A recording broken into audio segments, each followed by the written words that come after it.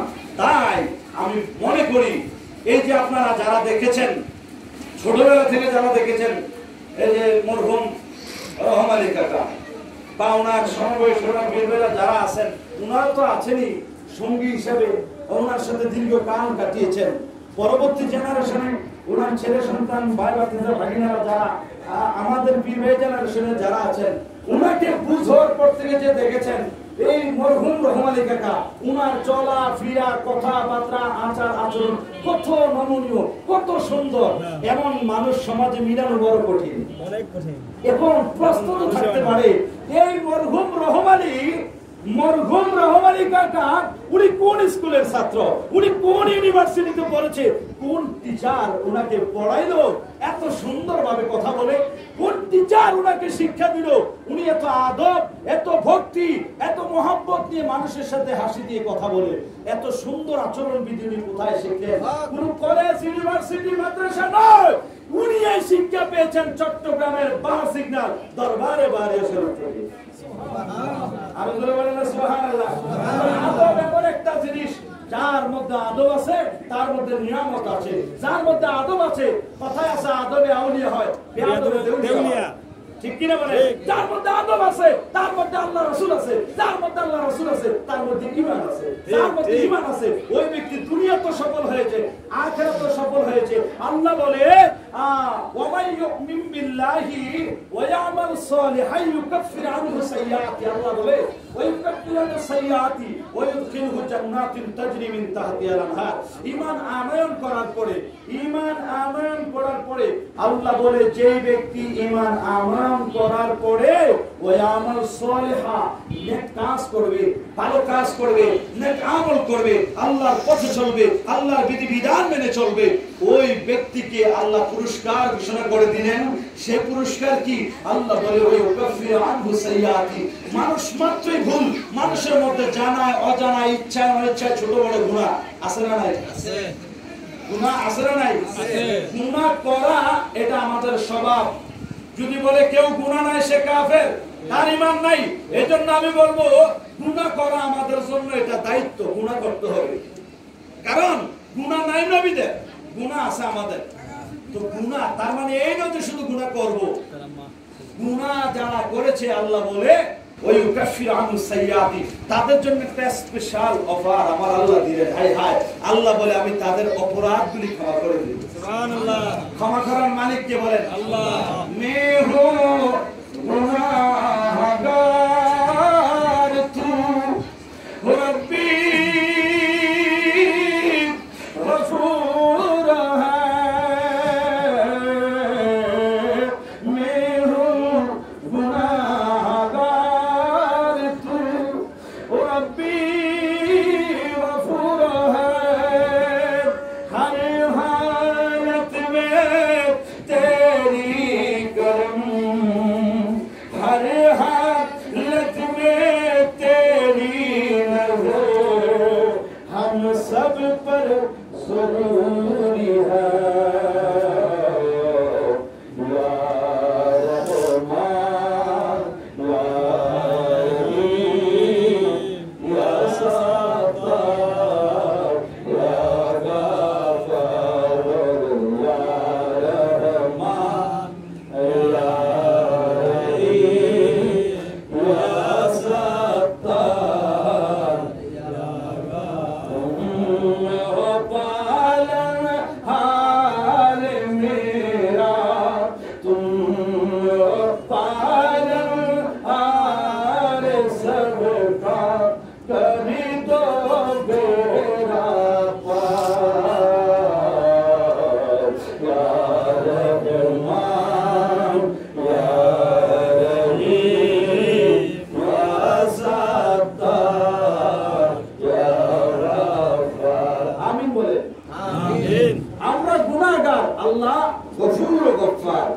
আমরা গুনাহকারী, আল্লাহ ক্ষমাকার।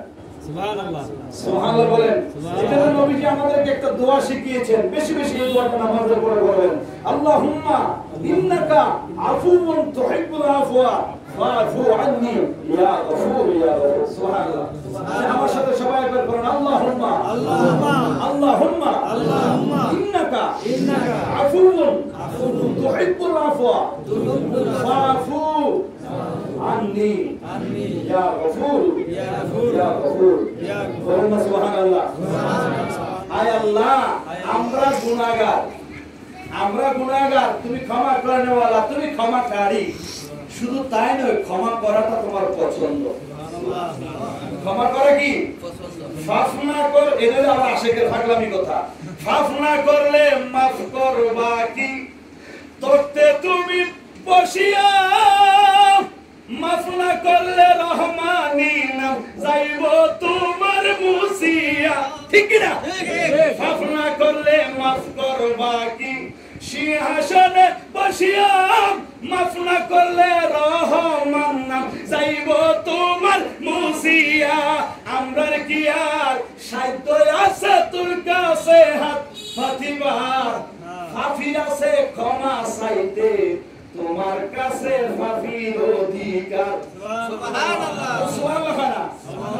আমরা তোমার কাছে চাওয়ার মতো ক্ষমা পাওয়ার যোগ্য না, কিন্তু যোগ্য না হইলে কি হয়েছে, ক্ষমা চাওয়ার জন্য তোমার কাছে অপশন আছে, এটা আমাদের অধিকার। সুবহানাল্লাহ। আমরা পাপ করব, তুমি ক্ষমা করবা। সুবহানাল্লাহ বলেন না? তুমি ক্ষমা করে দিবা। আর ক্ষমাই যদি না করো, ও মালিক, ক্ষমাই যদি না করো, তোমাকে তো ডাকি রহিম রহমান। ওরে রহিম রহমান নামে তোমার আল্লাহ, ও আল্লাহ, ও আল্লাহ, সামিউন বাসির নামে তোমার আল্লাহ, ও আল্লাহ, ও আল্লাহ, জলিল জাবার নামে তোমার আল্লাহ, ও আল্লাহ, ও আল্লাহ। সুবহানাল্লাহ। আল্লাহ, আমরা গুনাহ করেছি, অপরাধী আসামি, আল্লাহ আমরা গুনাহগার, মাসুদ রে। আমরা গুনাহ করেছি, বরবাদ হয়ে গেছি।